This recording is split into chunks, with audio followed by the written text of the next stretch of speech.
Halo pemirsa, apa kabar? Senang sekali Sarah dan Mardian dapat kembali menemani Anda dalam sebuah program talkshow yang syarat informasi inspiratif untuk Anda dan juga keluarga. Inilah Bincang Sehati.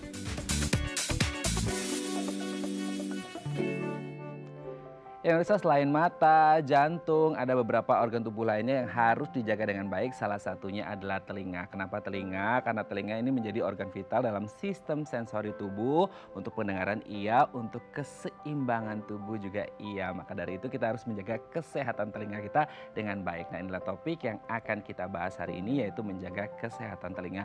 Nah, kalau ngomongin tentang telinga, telinga itu kan fungsinya untuk mendengar ya. Nah, kalau dilihat dari sisi psikologisnya nih, ini akan banyak sekali manfaatnya kalau kita bisa menjadi seorang pendengar yang baik. Apa saja manfaatnya? Kita bahas satu-satu ya. Kita lihat yang pertama. Membuat kita lebih fokus. Tentu saja ketika ada orang gitu yang lagi curhat atau cerita ke kita, dan ketika kita bisa mendengarkan dengan baik, menjadi pendengar yang baik, tentu kita akan belajar untuk fokus gitu. Fokus dalam hal apa? Fokus dalam hal memperhatikan, oh kira-kira dia masalahnya apa ya, sehingga akhirnya nanti kita bisa menjadi orang yang lebih fokus ke depannya ketika ada orang mungkin cerita atau ketika kita menghadapi sebuah masalah, untuk berfokus pada solusinya bukan pada masalahnya gitu ya. Oke, kita lanjut yang kedua.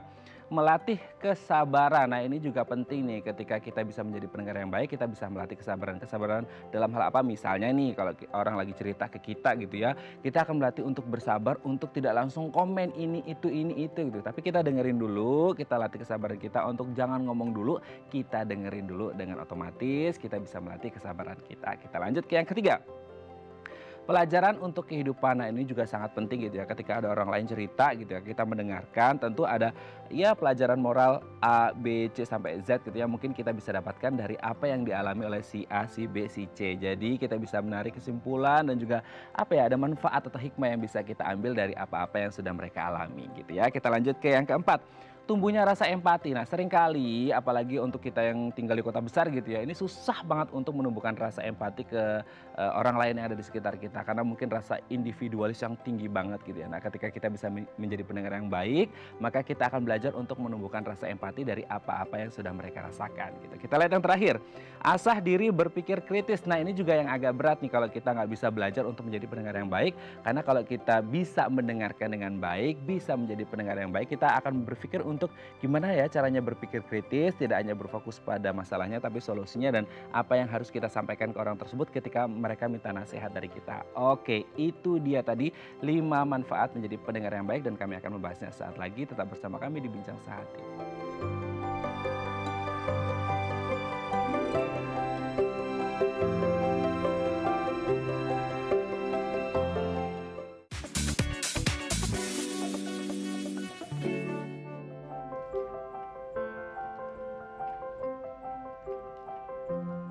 Baik, Anda masih bersama kami di Bincang Sehati. Tadi di segmen sebelumnya kita sudah membahas beberapa manfaat menjadi pendengar yang baik ya. Nah, untuk mengklarifikasinya telah tersambung bersama kami di sambungan Zoom dengan Mbak Sahning Dian Ardini SPSI Psikolog, Psikolog Selaras Persona Indonesia. Selamat pagi Mbak Dian, apa kabar? Assalamualaikum.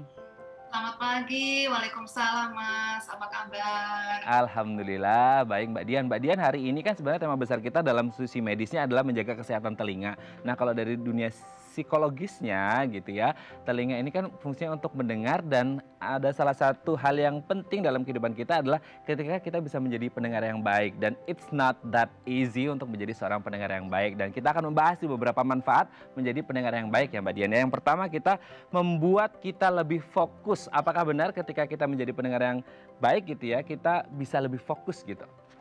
Oh betul sekali, karena ketika kita mendengarkan, itu kita perlu mencurahkan segala perhatian kita, kemudian hadir sepenuhnya, kemudian fokus terhadap apa yang dibicarakan, terhadap kata-katanya, kemudian kita bisa juga menangkap arti dari kata-kata yang diucapkan oleh partner bicara kita, sekaligus menangkap ada kata kunci apa di situ, kemudian emosi-emosi apa saja yang bisa muncul di sana. Kemudian selain itu, ketika kita fokus, kita juga bisa menangkap bahasa tubuh yang muncul. Karena biasanya kalau kita tidak fokus, dari bahasa tubuh itu tidak bisa teramati oleh kita, sehingga banyak informasi yang tidak tertangkap secara tepat. Oke, berarti sebenarnya ini ketika orang bisa fokus menjadi pendengar yang baik, keluarnya di luar dari mereka mendengarkan gitu ya, Mbak Dian, ini bisa diaplikasikan juga dalam kehidupan sehari-hari untuk fokus mungkin dalam hal pekerjaan dan lain sebagainya. Betul seperti itu nggak Mbak Dian? Oh betul, karena sebenarnya ketika kita melatih satu keterampilan dalam setting tertentu, itu otomatis kita bisa memiliki keterampilan tersebut di dalam diri kita, sehingga kita bisa mengaplikasikan ke dalam kegiatan-kegiatan lain dalam keseharian kita. Misalnya ketika kita berada di dalam lingkungan pekerjaan, kemudian kita sudah terbiasa untuk fokus, berarti kita hadir sepenuhnya beserta dengan pikiran, secara fisik, dan perhatian kita terhadap pekerjaan yang sedang kita hadapi. Sehingga efeknya adalah bisa melakukan pekerjaan itu dengan seoptimal mungkin. Tentu saja hasil yang diharapkan akan menjadi lebih baik. Oke, kalau fokus kerjanya, makanya effortnya itu jadi optimal dan hasilnya baik gitu ya. Oke, yang selanjutnya nomor 2 nih, melatih kesabaran. Nah, apakah ketika kita mendengarkan, menjadi pendengar yang baik, ini bisa melatih kesabaran kita? Biasanya nih Mbak Dian, kalau ada orang yang curhat atau cerita ke kita senangnya itu nimpalin gitu. Belum selesai yang curhat kita ngomong, A, B, C, kamu harus gini, harus gini. Berarti ini memang bisa menjadi salah satu hal untuk melatih kesabaran kita untuk nggak langsung ngomong, tapi dengerin dulu gitu ya? Iya, betul sekali. Kadang ya, karena kita memiliki, pengalaman tertentu, terus kemudian kita memiliki nilai-nilai tertentu, sehingga kalau kita tidak terlatih untuk sabar, ketika seseorang bicara, kita itu pengen buru-buru, eee, mengemukakan yang berdasarkan nilai-nilai yang benar menurut kita. Kemudian pada saat, mendengarkan dengan baik ini, kita juga bisa terlatih untuk menunda untuk melakukan hal yang lain, kemudian menunda untuk memotong pembicaraan, kemudian menunda untuk segera bermain gawai kita dan sebagainya. Yang itu juga akan berdampak kalau itu kita lakukan secara terus-menerus dan kita latih pada diri kita, itu juga akan berdampak terhadap uh, kegiatan kita dalam keseharian dan dalam setting kegiatan yang lain. Oke, berarti memang salah satunya bisa melatih kesabaran kita gitu ya. Kita lanjut ke yang ketiga nih. Nah ini juga yang kayaknya penting banget nih Mbak Dian. Pelajaran untuk kehidupan. Jadi kalau kita bisa menjadi pendengar yang baik, mungkin yang curhat sama kita nggak akan satu gitu ya, mungkin banyak. Nah sebenarnya mungkin kalau dinilai negatifnya agak repot juga ya gitu, dengerin banyak curhatan. Tapi kalau diambil sisi positifnya adalah kita bisa belajar banyak hal dari pengalaman hidup mereka tanpa kita harus mengalaminya. Mungkin pengalaman-pengalaman buruk kita nggak perlu mengalaminya, tapi kita bisa belajar sehingga kita bisa jangan masuk ke lubang yang sama seperti lubang yang dimasuki oleh mereka, seperti itu ya? Oke, jadi ketika kita banyak mendengarkan orang yang curhat gitu ya, mendengarkan banyak pengalaman orang, itu banyak sekali pengalaman-pengalaman itu yang belum pernah kita alami. Bahkan ada yang menurut kita, wow ternyata yang kejadian seperti itu ada ya, benar-benar di luar jangkauan pikiran kita. Karena selama ini mungkin dalam perjalanan kehidupan kita sama sekali nggak pernah mendengar cerita itu, bahkan tidak pernah juga melihat orang lain mengalami hal itu di sekitar kita. Nah dengan demikian informasi ini menjadi penting untuk wawasan pengetahuan kita terhadap masalah keseharian, karena sebenarnya yang diceritakan itu tidak lepas dari masalah sehari-hari, masalah dengan diri, masalah dengan keluarga, maupun masalah dengan setting pekerjaan. Nah ini mungkin ketika nanti suatu saat kita mengalami, meskipun itu tidak harus mengalami ya, namun kita sudah tahu persiapan apa saja yang bisa dijadikan acuan untuk solusinya. Dan ini juga sebenarnya bisa juga bermanfaat apabila nanti kita bertemu dengan orang yang mengalami hal yang sama, juga kita bisa berbagi tentang solusinya.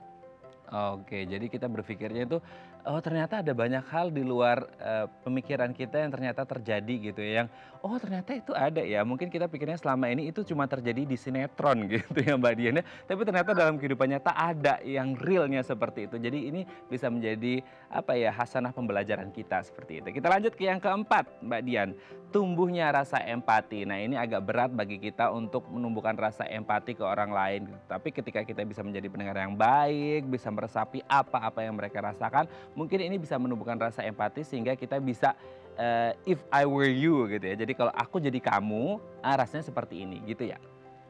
Ya, itu betul sekali. Kadangkala kan pelajaran-pelajaran tentang empati itu kan kita dapatkan misalnya dalam pelajaran di sekolah dan sebagainya.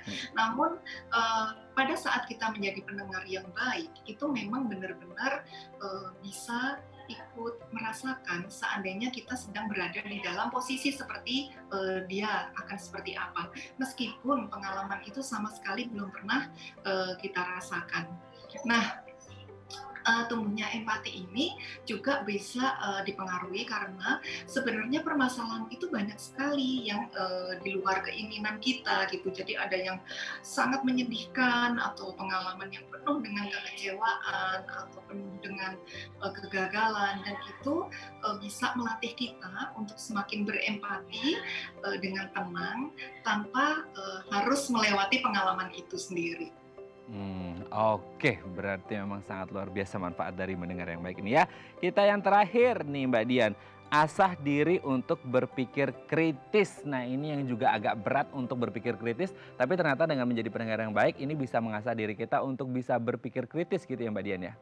Iya, mengasah untuk berpikir kritis itu artinya kita tidak terus sepenuhnya cerita yang diceritakan itu bisa kita percaya sepenuhnya. Artinya selain kita juga berpikir kritis, oke, berarti masalah intinya adalah ini.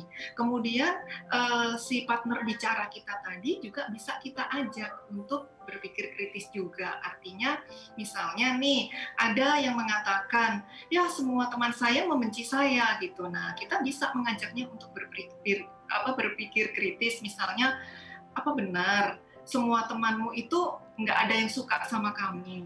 Satu aja, wah ternyata dari hasil diskusi itu dia bisa menemukan, wah iya ya ternyata tidak semua orang itu membenci saya gitu. Misalnya ada juga yang merasa saya ini selalu gagal. Nah karena kita juga memiliki berpikir kritis, masa sih selalu gagal gitu. Coba bisa nggak sebutkan ada satu saja pengalaman sukses yang pernah dialami? Ternyata bisa. Nah di sini ternyata kemampuan untuk berpikir kritis ini itu juga bisa melatih kita sebagai pendengar yang baik, namun kemampuan ini juga bisa kita tularkan kepada orang yang sedang bercerita kepada kita. Oke, berarti kemampuannya ini dan efeknya ini double impact gitu ya. Tidak hanya ke pendengarnya, tapi juga yang curhatnya juga bisa diajak untuk berpikir kritis. Tidak hanya kita menawarkan solusi, tapi kita gali informasi supaya solusinya juga bisa keluar dari yang bercerita ini gitu ya Mbak Dian ya. Baik, terima kasih Mbak Dian sudah berbagi informasi bersama kami pagi hari ini di Bincang Sehati. Semoga ini menjadi inspirasi untuk kita semuanya untuk menjadi pendengar yang baik. Terima kasih Mbak Dian, selamat pagi. Assalamualaikum, sehat-sehat terus. Baik pemirsa, selanjutnya kita akan membahas tema kita hari ini, menjaga kesehatan telinga. Bagi Anda yang memiliki pertanyaan, Anda bisa menghubungi kami di nomor 021 290 3244 atau DM Instagram kami di @bincangsahatidayatv. Kami akan segera kembali.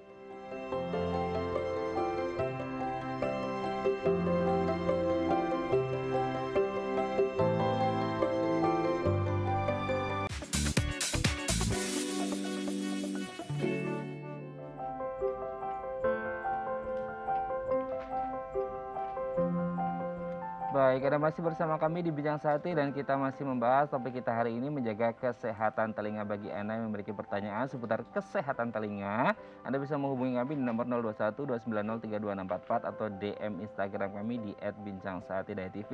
Dan telah hadir bersama kami di studio Bincang Sehati Dr. Sakina Umar SPTATKL, spesialis telinga, hidung, tenggorok, bedah kepala leher, Rumah Sakit Pantai Indah Kapuk, Jakarta Utara. Selamat pagi, Assalamualaikum Dok, apa kabar? Waalaikumsalam warahmatullahi Selamat datang di Bincang Sehati Dok. Dok, hari ini kita akan menjaga salah satu yang mungkin ya organ vital, organ penting bagi tubuh kita gitu ya. Karena setiap orang pastinya ingin mendengar dengan baik seperti itu. Nah, kalau berbicara tentang telinga, sebenarnya yang dimaksud dengan telinga ini fungsinya apa dan di dalamnya ini ada apa aja sih sebenarnya?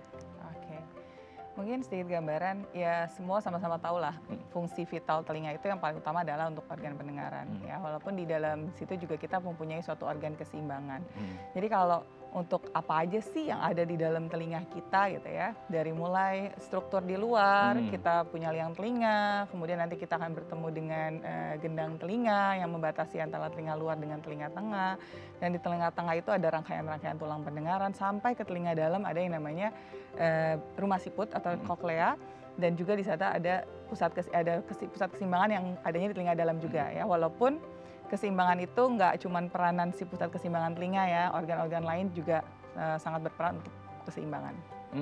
Oke, berarti selain untuk mendengar juga ada untuk keseimbangan gitu ya? Ada juga. Tapi banyak orang yang mungkin belum tahu kali ya Dok ya, bahwa telinga untuk keseimbangan gitu? Iya, mungkin ya itu dia balik lagi kan, jadi apabila orang nggak seimbang, mungkin banyak orang yang mengalami misalnya vertigo gitu ya. Langsung berpikiran ini kayak syaraf yang bermasalah, walaupun memang sih bisa juga. Jadi karena organ keseimbangan itu ibaratnya kita bisa berdiri tegak itu banyak organ yang berperan, dari mulai otaknya sendiri, kemudian ada pusat keseimbangan di telinga, termasuk rangka tubuh kita, dan juga mata. Jadi semua punya peranannya masing-masing untuk membuat kita bisa berdiri tegak. Jadi apabila ada salah satu yang terganggu, makanya bisa menimbulkan gangguan keseimbangan. Ini pelajaran baru gitu ya. Oke Dok, tapi sebenarnya orang mungkin yang awam gitu ya, seperti saya berpikir gimana ya caranya fungsi kerja prosesnya sehingga akhirnya telinga kita ini bisa mendengar gitu. Dan kita tahu orang ngomong A, B, C, ini proses dari apa ya namanya, gelombang suara dari luar terus kemudian masuk sehingga kita tahu itu dengar suara A, B, C itu seperti apa? Jadi setiap ada suara atau gelombang bunyi yang masuk, akan masuk melewati liang telinga, kemudian dia akan menggetarkan si gendang telinga, kemudian akan menggetarkan juga rangkaian dari tulang-tulang pendengaran, sampai akhirnya mengirimkan ke yang lebih ke dalam, yaitu koklea atau rumah siput, dan akhirnya akan mengirimkan sinyal-sinyal listriknya ke otak. Nah, itulah proses kita bisa mendengar. Ya, jadi kerja dari semua organ itu sampai ke otak, makanya akhirnya sampai kita bisa mendengar. Bisa sampai mendengar, prosesnya seperti itu ya. Oke, tapi biasanya kalau berbicara tentang kesehatan pasti ada aja gangguan kesehatan dari telinga gitu kan. Tidak hanya telinga sih, seluruh organ tubuh kita juga pasti berpotensi untuk mengalami gangguan gitu. Nah, kalau untuk telinga sendiri, gangguan telinga apa saja yang mungkin sering muncul, Dok? Sebenarnya kalau yang common ya, yang sering muncul gitu, dari mulai tergantung case by case dan tergantung prevalensinya di usia ya. Misalnya pada usia anak-anak gitu ya, pada usia anak-anak mungkin akan lebih banyak gangguannya lebih ke arah peradangan atau inflammation yang memang biasanya berimpact ke otitis media akut namanya, atau peradangan di telinga tengah. Itu yang biasanya sering terjadi pada anak-anak, terutama di bawah usia 8 tahun, karena memang mereka mempunyai suatu fungsi yang namanya tuba eustachiusnya itu belum sepaten orang dewasa. Mungkin yang paling common di anak-anak seperti itu. Ya, beda case lagi misalnya pada usia tua. Ya, kalau namanya usia lansia ya berarti gangguan pendengaran yang sering terjadi yang kita sebut namanya presbikusis. Sebenarnya itu adalah proses karena proses usia atau proses degeneratif, jadi fungsi-fungsi organnya menurun. Nah, jadi kalau dibilang yang mana yang sering terjadi, ya case by case atau tergantung prevalensinya lah di mana. Prevalensinya Tergantung juga usianya case by case. juga. Oke, berarti kan tergantung usia seperti itu. Berarti salah satu faktor gangguan telinga kan di usia seperti itu ya, anak-anak ataupun yang mungkin yang sudah senior atau tua gitu ya, degeneratif seperti itu. Nah, itu kalau dari sisi atau faktor usia. Kalau dari faktor jenis kelamin ada nggak, Dok? Maksudnya satu jenis kelamin yang kayaknya dia lebih rentan untuk terkena gangguan kesehatan telinga atau enggak, atau gimana? Sebenarnya kalau jenis kelamin banyak sekali evidence based penelitiannya. Jadi yang ada yang memukakan kalau pada anak dengan autism media lebih sering adalah anak laki-laki, walaupun nggak ini ya, maksudnya nggak fix lah. Atau juga ada yang namanya kelainan dari tulang-tulang pendengaran, itu lebih sering terjadi pada laki. Tapi itu pun kita tidak berpatokan lah. Jadi usia itu nggak sangat berperan besar lah ya gitu dalam gangguan pendengaran. Termasuk juga presbikusis yang karena proses degeneratif juga nggak terlalu banyak peranannya usianya. Oke, itu dari usia. Ya sorry, jenis kelamin Dari maksud jenis saya. kelamin, Jadi ya. tidak terlalu berbanding nggak secara signifikan lah, ya. perbedaannya nggak secara signifikan Kalau untuk usia iya karena degeneratif. Kalau tapi usia pasti, kalau usia selalu pasti di mana terjadi adanya proses yang perubahan ya, secara fungsionalnya memang berubah ya, pasti akan terjadi perubahan di usia tersebut. Karena secara degeneratif arti dia menurun gitu ya. Betul. Tapi kalau jenis kelamin tidak terlalu signifikan. Jenis kelamin tidak terlalu signifikan. Oke, tapi kalau mungkin seperti kita di kota besar di Jakarta gitu ya, Dok ya. Ada yang bilang polusi udara bisa menyebabkan ada potensi untuk merusak gangguan kesehatan telinga, itu betul atau nggak sih, Dok? Mungkin bukan polusi udaranya ya, lebih ke bisingnya kali ya. Oke. Betul. Jadi kalau memang bising karena intensitas bunyi yang terlalu tinggi, bising itu yang akhirnya akan berimpact ke organ pendengaran kita. Akhirnya bisa menurunkan fungsi kerja si koklea, si rumah siput itu. Oke, berarti si polusi suara gitu mungkin ya. Betul, persis. Nah, berarti ada jenis pekerjaan tertentu nggak mungkin yang kayaknya di pekerjaan berisiko nih untuk mengalami gangguan kesehatan telinga, Dok? Betul, jadi memang kan di pekerjaan tertentu, contohnya orang yang bekerja di pabrik, atau orang yang bekerja di bandara misalnya, atau di jalan raya yang sangat crowded gitu ya, itu pasti akan berimpact ke telinga, karena itu kan ada intensitas bunyi tertentu yang memang telinga masih boleh mendengar, tapi di mana ada yang memang terlalu tinggi, telinga itu sebaiknya menghindari. Atau ya makanya pada orang-orang yang bekerja di pabrik, atau orang yang bekerja di tempat yang kebisingan, pasti mereka akan memakai pelindung earplug, earmuff, dan lain-lain. Itu bisa membantu, Dok? Ya, itu cukup membantu karena itu kan meredam bunyi ya. Meredam bunyi ya. Tapi apa risikonya masih lebih tinggi dibanding orang yang kerjanya di tempat yang tidak terlalu bising?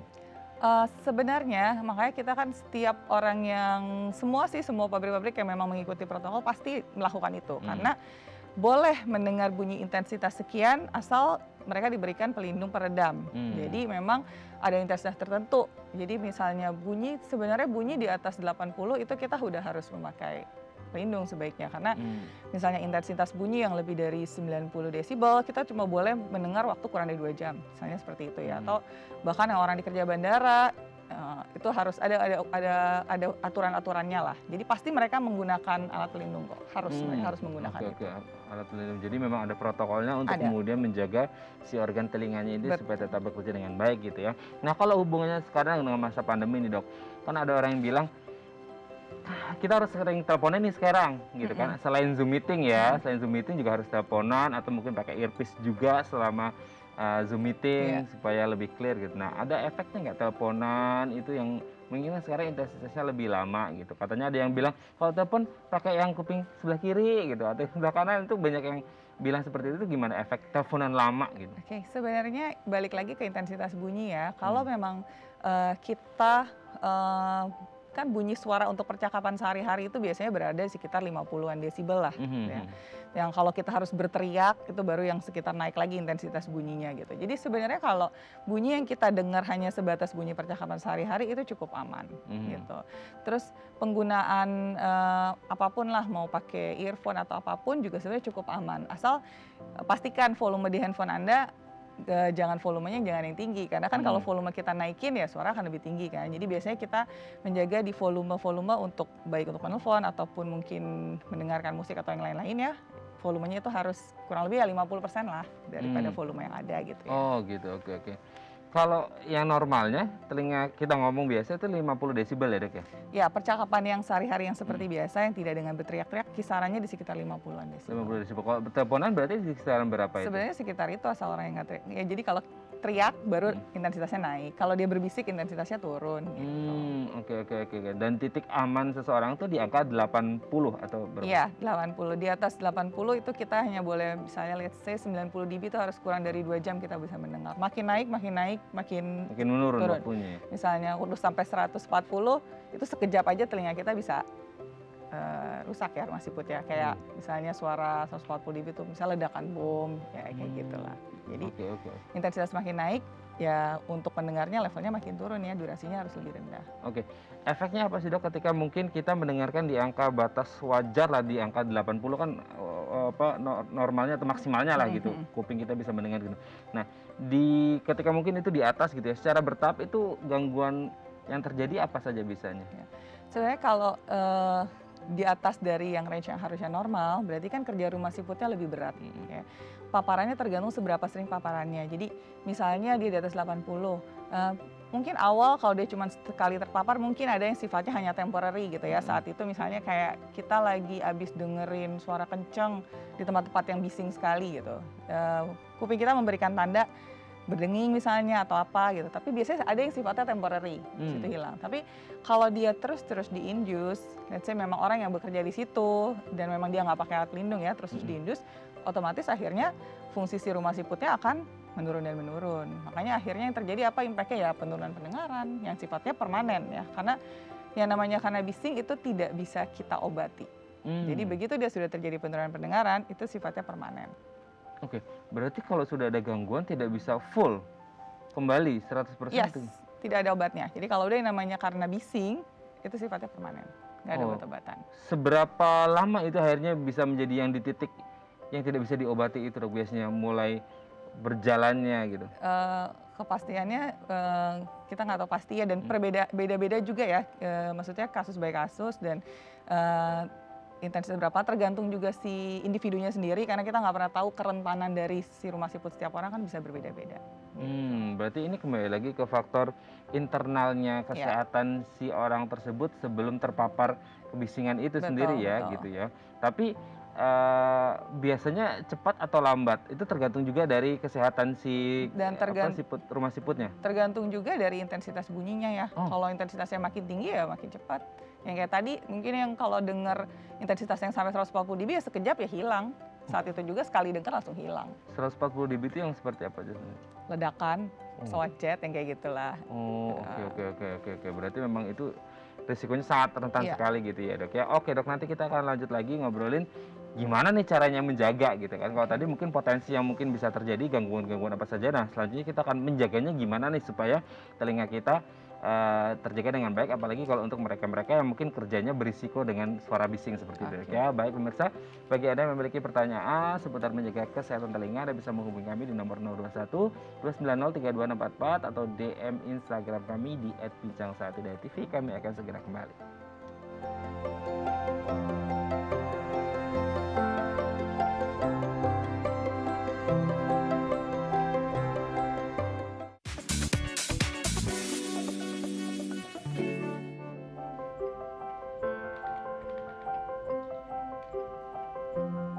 Baik, Anda masih bersama kami di Bincang Saati dan kita masih membahas topik kita hari ini menjaga kesehatan telinga. Bagi Anda yang memiliki pertanyaan seputar gimana sih caranya menjaga kesehatan telinga, Anda bisa menghubungi kami di nomor 021 290 32644 atau DM Instagram kami di @bincangsaati.tv. Kita masih bersama dengan Dr. Sakina Umar SPTATKL, spesialis telinga, hidung, tenggorok, bedah kepala leher, Rumah Sakit Pantai Indah Kapuk.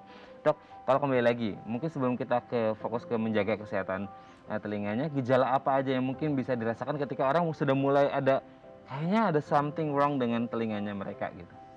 Kalau untuk gejala telinga itu balik lagi tergantung organ mana yang terkena, karena yang saking banyaknya tadi organ telinga ya. Jadi misalnya di telinga luar, mungkin karena sumbatan dari kotoran telinga, kita sebut serumen, kalau dia sudah tersumbat betul, baru orang merasa telinganya tertutup, pendengarannya sedikit berkurang, biasanya pendengaran juga sudah mulai berkurang. Kemudian kalau masalahnya di telinga tengah, karena peradangan, nah biasanya ada gejala nyeri bisa, kemudian dia bisa sampai demam, kemudian ada rasa sensasi penuh, atau ada rasa pressure, tekanan seperti kita di pesawat, kayak itu bisa sampai keluar cairan dari telinga, itu juga bisa terjadi. Nah kalau untuk sampai yang di telinga yang dalam, nah kalau untuk telinga dalam biasanya ya gejalanya lebih ke gangguan pendengaran. Oke, berarti memang ada gangguan pendengaran yang lebih serius gitu ya? Ya betul, jadi di setiap tempat apabila terimpact bisa ada gangguan pendengaran, seperti itu. Oke dok, sebelum kita lanjut ini ada DM Instagram dok, kita baca terlebih dahulu di layar. Dari @bayu_cahyadi, dok katanya ada beda ya antara nerima telepon pakai telinga kanan sama kiri. Ini tadi yang kita bahas dok, ini benar nggak sih? Terima kasih.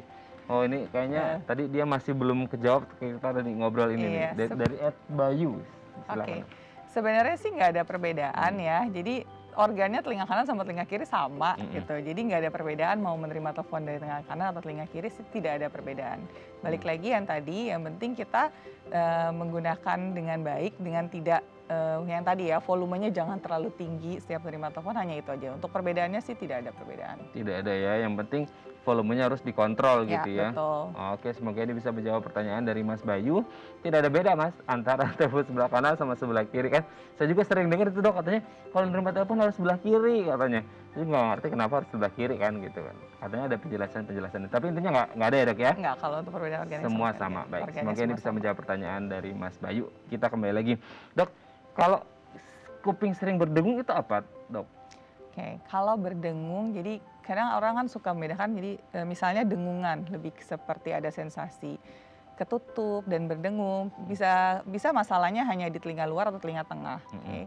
Tapi ada lagi yang masalahnya kalau emang dia biasanya dengingnya lebih kenceng dan tempat sepi itu dia lebih berasa gitu ya. Nah itu biasanya kemungkinan masalahnya di telinga dalam. Jadi di semua tempat sih bisa terjadi. Jadi mesti kita lihat, balik lagi kita cari tahu dari gejalanya, apalagi gejalanya selain berdengung, kemudian baru kita periksa. Jadi semua di tempat sensasi dengungan itu bisa terjadi masalah di luar, bisa di tengah maupun di dalam. Gitu. Oke. Ada juga yang bilang, saya juga nggak ngerti ini hubungannya nggak. Waktu itu juga ada yang share gambar sudah kayak sinus atau pilek itu kalau mungkin terlalu dahsyat gitu mengeluarkannya atau apa, itu bisa ngaruh ke telinga juga. Itu benar atau nggak sebenarnya? Betul, makanya tadi yang saya ungkapkan kenapa pada anak-anak lebih ada resiko itu namanya biasanya kita sebut bahasa kedokterannya otitis media akut atau peradangan pada telinga tengah. Tadi yang saya kemukakan bisa lebih sering terjadi pada anak-anak karena yang tadi disebutkan. Misalnya mengalami gejala sinus gitu ya, ada masalah di hidung, karena kita mempunyai suatu organ yang mengkoneksikan, menghubungkan antara hidung dengan telinga. Itu ada suatu organ namanya organ tuba eustachius.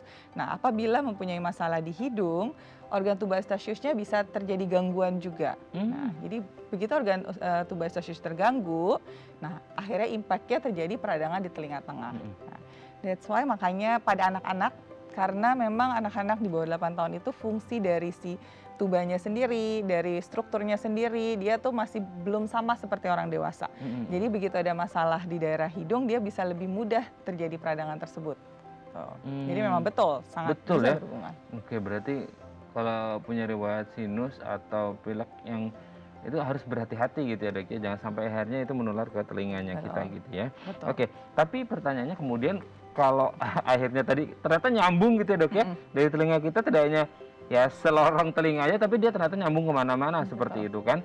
Bahkan tadi ada dari sisi keseimbangan juga di luar pengetahuan kita sebagai orang umum, ternyata bukan hanya mendengar tapi untuk keseimbangan. Pertanyaannya kemudian adalah apa mungkin bisa terjadi komplikasi ketika telinga kita mengalami gangguan, maksudnya komplikasi ke penyakit yang lain atau organ tubuh yang lain, atau justru sebaliknya dok, maksudnya kayak dari penyakit lain komplikasinya ke gangguan pendengaran. Oke, betul banget. Jadi misalnya di telinga itu, karena telinga itu adalah organ yang berbatasan dengan organ-organ lain juga ya.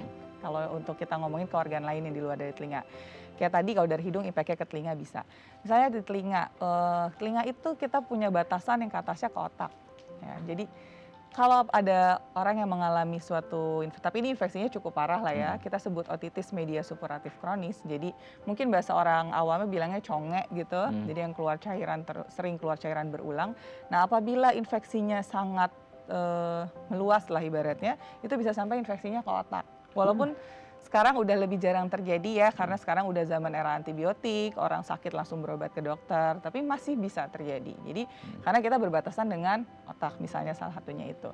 Terus bisa yang lain nggak sih, organ lain tadi bisa mengimpact ke telinga ya, selain yang berlokasi dekat yaitu hidung, tapi contoh misalnya orang-orang yang mempunyai, bisa menjadikan satu faktor risiko lah, misalnya orang yang mempunyai gula yang tinggi, hipertensi atau darah tinggi yang tinggi, bisa impact ke telinga, bisa. Jadi dia bisa mengalami yang tadi, salah satunya misalnya tinnitus, berdenging, bahkan sampai tuli mendadak kita sebutnya. Jadi faktor resikonya salah satunya dari orang yang memang misalnya gula, darah tinggi, itu bisa menjadikan faktor resiko untuk ke telinga gitu. Jadi ya banyak berkaitan lah ya organ-organ telinga dengan yang lain juga. Intinya tetap bisa berkaitan gitu ya. Betul. Antara telinga dengan organ-organ tubuh yang lain sehingga bisa saling menyebabkan komplikasi itu gitu ya dok ya. Tapi pertanyaannya kemudian ada tidak maksudnya di pandangan medis gitu ya, tenaga medis, di pandangan dokter bahwasanya ini satu kondisi kayaknya bisa disembuhkan, tapi ada satu kondisi yang ini kayaknya sulit disembuhkan itu. Ada nggak titik di mana ini bisa disembuhkan, ini tidak bisa atau sulit disembuhkan? Oke. Jadi apabila masalah di telinga luar, di telinga tengah itu insya Allah lebih bisa disembuhkan. Maksudnya dengan pengobatan, tidak bisa dengan pengobatan, bisa dengan metode operasi, itu lebih bisa disembuhkan. Oke. Tapi kalau masalah di telinga dalam, yang tadi contohnya bising, itu kita nggak bisa sembuhkan. Oke. Atau karena proses degeneratif tadi, usia itu kita nggak bisa sembuhkan. Ya. Atau masalah yang telinga dalam. Jadi kalau telinga dalam sifatnya lebih permanen lah. Oke. Kalau untuk kasus tuli mendadak, itu kan sebenarnya peranannya juga telinga dalam. Tapi kita masih bisa mengobati dulu karena untuk onset untuk keluhan yang baru-baru itu biasanya kita akan memberikan pengobatan dulu. Baru kalau memang tidak berhasil dengan obat ya dia akan stay seperti itu. Tidak bisa kalau tuli mendadak tadi masih bisa, Dok? Masih bisa. Kalau tuli mendadak yang disebabkan bukan bising ya, intinya bukan exposure bising dan bukan degeneratif, dia tuli mendadak karena ya banyaklah faktor resikonya, itu bisa kita obati. Jadi kita obati banyaklah pilihan-pilihan pengobatannya, pengobatan baik dengan pengobatan minum maupun sekarang juga ada berkembangnya pengobatan disuntik, itu bisa kita obati sampai level ibaratnya sampai mentok lah, kita udah nggak bisa lagi obatin atau sudah terjadi penaikan pendengaran tapi sudah mentok nggak bisa naik lagi, ya udah di situ kita udah nggak bisa obatin lagi, ya baru pilihannya dengan alat bantu sama seperti kasus yang usia tadi ya. Oh oke.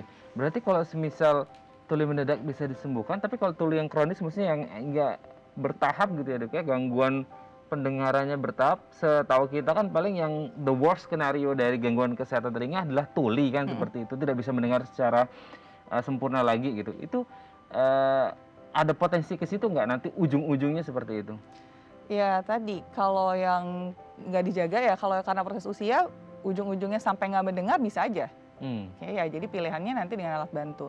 Jadi semua sih ada perannya beda ya, case by case sih. Sekarang pun sudah berkembang yang namanya cochlear implant. Jadi sebenarnya kalau masalah dari rumah siput pun kita masih punya pilihan lain di implan kokleanya. Tapi dipastikan syarafnya baik ya. Jadi contoh misalnya kasus anak baru lahir. Kalau kita ngomong ada lagi nggak sih peranan gitu selain kalau udah mentok nggak ada yang bisa sembuhin. Nah contoh kasus beda-beda. Misalnya anak baru lahir dia dengan tuli kongenit, tuli bawaan. Jadi begitu lahir memang dia sudah deaf, udah nggak bisa dengar sama sekali. Nah itu ada peranannya, bisa tidak dengan alat bantu dengar dia tidak ada kemajuan, kita bisa melakukan operasi namanya implan koklea.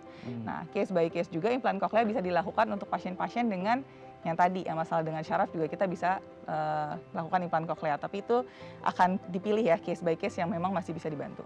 Oh gitu. Berarti walaupun dari kecil dia mengalami itu tetap bisa diimplan koklea itu? Bisa. Selama fungsi dari hanya masalah dengan koklea ya, kita kan tadi yang saya udah jelasin untuk proses mendengar kan butuh kerja segala macam sampai ke otak. Hanya masalahnya di sampai rumah siput, otaknya fine-fine aja, syaraf jarasnya ke otak semua baik, kita bisa lakukan implan koklea. Oh, oke, bisa. Ini menjadi salah satu alternatif cara untuk solusinya gitu ya. Nah, pertanyaannya kemudian ketika orang mungkin sudah mulai mengalami gejala-gejala atau gangguan, ini biasanya yang dilakukan pertama-tama ketika mereka mungkin datang ke dokter, bukan ini banyak yang belum tahu nih, Dok. Maksudnya tindakan entah itu perawatan atau pengobatan seperti apa yang biasanya dilakukan dan biasanya berapa lama? Oke. Kalau untuk apa aja sih yang kita lakukan kalau datang ke dokter THT ya pastinya dokter THT akan melakukan pemeriksaan sesuai dengan keluhan yang ada. Ya, kalau memang sampai ada penurunan pendengaran berarti kita harus melakukan pemeriksaan pendengaran juga selain melakukan pemeriksaan fisik kita akan melakukan pemeriksaan pendengaran.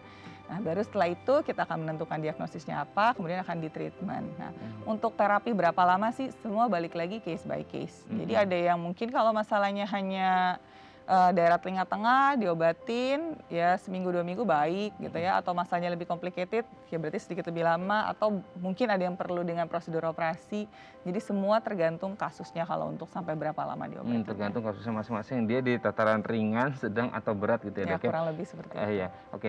Ketika mungkin orang sudah katakanlah di tahapan sedang atau ringan yang bisa berpotensi sembuh gitu ya, Dok ya, mereka masih ada potensi untuk terjadi gangguan lagi nggak ke depannya? Ya, selama ya balik lagi tergantung kasusnya ya. Tapi memang misalnya sudah sembuh, seperti contoh pernah terinfeksi di radang telinga tengah pada anak, mungkin nggak sih terjadi lagi? Mungkin. Ya, karena kan setiap ada paparan inflammation peradangan, ya bisa terjadi itu lagi gitu. Jadi semua pasti mungkin aja terjadi berulang maksudnya ya, bisa terjadi berulang. Dan termasuk sudden deafness tadi tuli mendadak. Mungkin nggak sih habis tuli mendadak diobatin sembuh misalnya, atau diobatin cuma maksimal segini, bisa nggak sih terjadi lagi? Bisa. Dan itu mungkin resiko untuk orang yang sudah pernah untuk kembali lagi lebih besar tidak daripada orang yang belum pernah mengalami sama sekali? Eh, Maksudnya gimana? Orang yang sudah Orang yang pernah sudah pernah mengalami, mengalami terus kemudian sembuh kan dok? lebih Nah besar kemudian mengalami laginya. potensi untuk mengalaminya lagi lebih besar tidak? Oke, jadi tergantung faktor risiko yang dia miliki. Hmm. Kayak misalnya anak dengan alergi atau anak dengan sinusitis atau pasien dewasa dengan rhinosinusitis misalnya, dia mempunyai faktor risiko lebih tinggi untuk mengalami tadi peradangan telinga tengah atau salah satu contoh. Jadi tergantung risiko yang dia punya apa. Kalau risikonya memang masih ada, resikonya tetap ada di situ, masih mungkin mengalami lagi ya iya, pasti resikonya lebih tinggi karena dia punya faktor resiko. Gitu. Potensinya bisa lebih tinggi. Oke, tingkat rekurensinya atau kejadiannya lagi bisa lebih tinggi seperti Bisa. itu. Yang penting entah belum pernah atau sudah pernah, intinya harus menjaga kesehatan gitu ya, harus lebih aware lagi dengan kesehatan telinganya. Betul. Dan yang paling penting adalah karena telinga ini ya, namanya kita awam ya, misalnya pada orang awam, yang apalagi berhubungan dengan mengalami gangguan pendengaran gitu ya. Karena kita kan nggak tahu nih, kita mengalami gangguan pendengaran masalahnya cuma di telinga luar kah, tengah kah, atau dalam kah. Jadi kita selalu menyarankan kalau udah namanya mengalami gangguan pendengaran, cepat-cepat deh ke dokter THT. Karena yang tadi, apabila masalahnya telinga dalam, kan lebih cepat lebih baik kita mengobati. Gitu. Jadi karena telinga dalam kita ngomongnya masalah dengan syaraf, jadi makin cepat hasilnya akan makin baik. Jangan sampai terlambat, jangan sampai kita menyesal tidak bisa disembuhkan gitu ya dok ya. Oke, nanti di segmen terakhir kita akan membahas beberapa tips yang mungkin bisa kita lakukan sehari-hari di rumah untuk menjaga kesehatan telinga kita ya dok ya. Baik pemirsa, bagi Anda yang memiliki pertanyaan, Anda bisa menghubungi kami di nomor 021 290 3244 atau DM Instagram kami di @bincang1.tv. Kami akan segera kembali.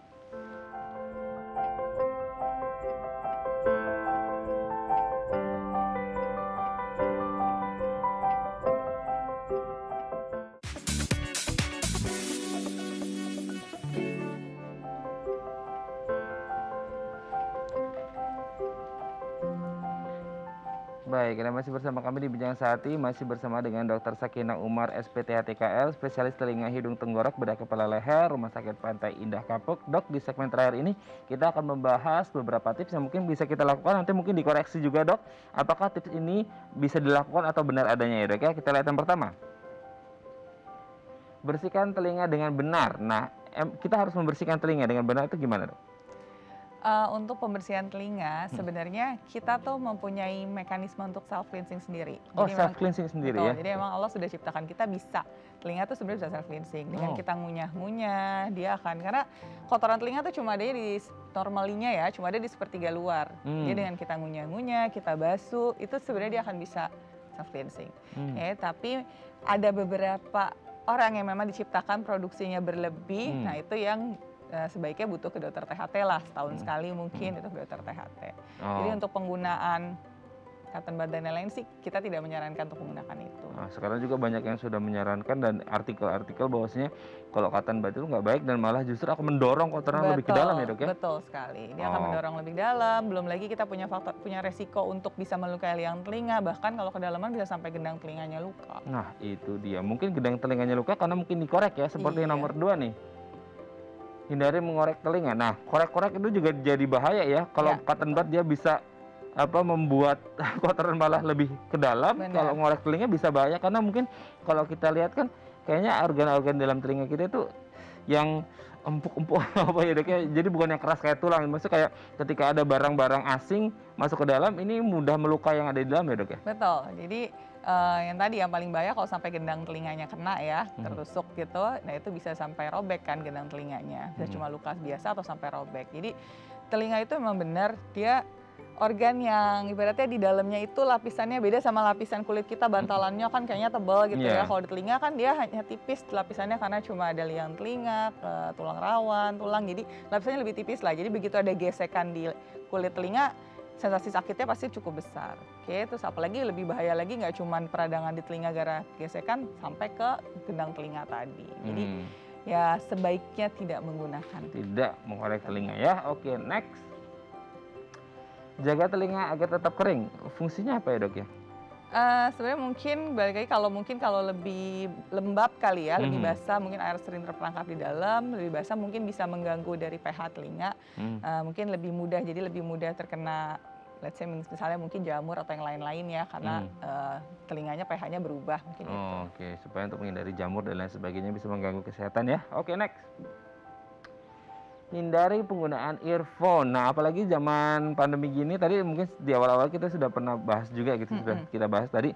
Berarti meminimalkan mungkin ya dok ya penggunaan earphone. Betul, betul. Ini tadi, yang penting bijak dalam menggunakannya. Jadi yang seperti tadi, pokoknya bijak dengan mengatur intensitasnya. Jadi volumenya diatur, bijak, tidak berlebih-lebihan menggunakan dengan waktu yang misalnya puluhan jam, oke, atau sampai mungkin dengerin sesuatu sampai di bawah tidur.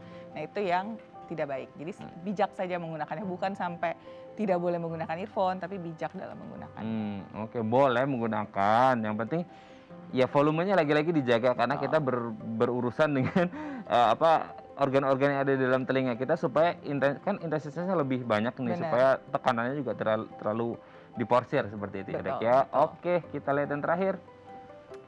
Periksa rutin ke dokter. Nah, ini periksa rutin ke dokter menjadi salah satu hal mungkin yang harus dilakukan, terutama untuk mereka mungkin yang pernah punya riwayat atau yang mungkin intensitas kerjanya di tempat-tempat yang bising gitu. Nah, idealnya berapa bulan atau berapa kali dalam setahun nih dok? Oke, kalau untuk orang yang bekerja di tempat bising, kita saranin palingan 6 bulan setahun sekali harus dicek untuk pendengarannya ya, adakah penurunan pada level pendengaran. Kalau untuk keluhan lain misalnya tadi kotoran telinga yang menumpuk, juga kita saranin ya paling tidak setahun sekali untuk kontrol ke dokter. Untuk yang produksinya lebih juga ya dok ya? Hanya untuk yang produksinya berlebih. Jadi hanya yang tidak bisa melakukan self cleansing sendiri lah. Kalau bisa ya nggak perlu ke dokter kesehatan. Sebelum ke dokter sebenarnya kita bisa melakukan itu di rumah nggak sih? Misalnya kayak periksa atau ngerasain kayaknya ada sesuatu gitu. Kalau untuk yang dirasakan pasti kalau sampai sudah full banget baru kita merasakan penuh, ketutup. Jadi ada rasa tertutup. Biasanya ada kayak rasa berat juga nggak sih, kayak lebih ya selain suaranya agak minimal masuknya gitu. Betul. Ya dok ya, ada rasa berat juga. Kalau udah kayak gitu masih bisa dihandle sendiri atau tetap harus pergi ke dokter? Kalau dia udah rasa tertutup lebih baik pergi, dan apalagi kalau kotoran misalnya udah rasa ketutup terus kita handle kita makin tutup kan ya? Karena makin kedorong ke dalam pasti makin lebih gak nyaman. Oke, intinya serahkan kembali ke ahlinya supaya sesuatu yang mungkin kayaknya simpel banget faktor risikonya akhirnya jadi berabe gara-gara kita nggak bisa menangani dengan baik gitu ya. Serahkan pada ahli. Terima kasih Dr. Sakinah hari ini sudah hadir bersama kami di Bincang Sehati. Kita doakan semoga semuanya, terutama untuk yang kerja online sekarang ini tetap sehat dengan telinganya seperti itu, dan kita doakan semoga pandemi ini segera usai gitu ya dok ya. Sehat-sehat terus untuk Dr. Sakinah dan salam untuk keluarga di rumah. Baik pemirsa, bagi Anda yang memiliki kritik dan saran, Anda bisa menghubungi kami di nomor 0889 8100 5000 atau Anda bisa follow media sosial kami di @bincangsehati.tv. Saya Raden Madias pamit, sampai jumpa dan selamat beraktivitas. Terima kasih dok.